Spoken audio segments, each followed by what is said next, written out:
భద్రాచలం వద్ద గోదావరి ఉధృతి అంతకంతకు పెరుగుతోంది. నీటి మట్టం 48 అడుగులకు చేరుకుంది. దీంతో రెండో ప్రమాద హెచ్చరికను జారీ చేశారు అధికారులు. 53 అడుగులకు చేరితే మూడో ప్రమాద హెచ్చరిక జారీ చేసే అవకాశం ఉంది. లోతట్టు ప్రాంతాల ప్రజల్ని అధికారులు అప్రమత్తం చేశారు.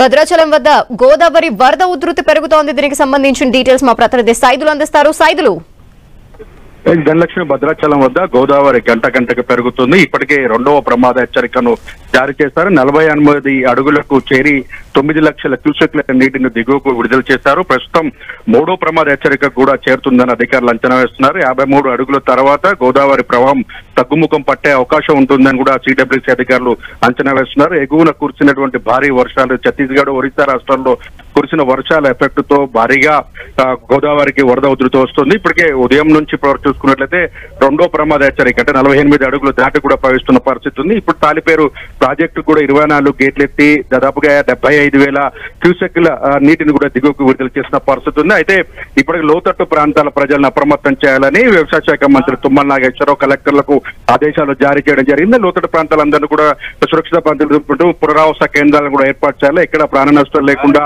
జాగ్రత్తలు తీసుకోవాలని కూడా ఇప్పటికే ఆదేశాలు జారీ చేశారు. అది రెండవ ప్రమాద హెచ్చరికకు సంబంధించి కూడా గోదావరి పరివాహక ప్రాంతంలో కలెక్టర్ జితేష్ పటేల్ కూడా పర్యటిస్తున్న పరిస్థితి ఉంది. ఎందుకంటే ఎగున కురిసిన వర్షం ఎఫెక్ట్ తో మరింత పెరుగుతుందని కూడా అంచనా వేస్తారు. ఈ ఎఫెక్ట్ తో అటు మళ్ళీ శబరి దగ్గర నీరు పోటెత్తే అవకాశం ఉన్న నేపథ్యంలో ఆంధ్రాకు కూడా వరద ఉధృతి వస్తుందని కూడా ఆ లోతట్టు ప్రాంతాలకు సంబంధించిన ప్రజలు కూడా ఆందోళన చెందుతున్న పరిస్థితి ఉంది. మరోపక్క ఇప్పటి వరకు చూసినట్లయితే ఖమ్మం ప్రళయాన్ని సృష్టించినటువంటి మున్నేరు ఘటన మరొక ముందుకే తిరిగి గోదావరి పెరుగుతున్న నేపథ్యంలో మాత్రం అధికారులు అప్రమత్తమయ్యారని చెప్పుకోవచ్చు. Dhanalakshmi. Okay, thank you Saidulu.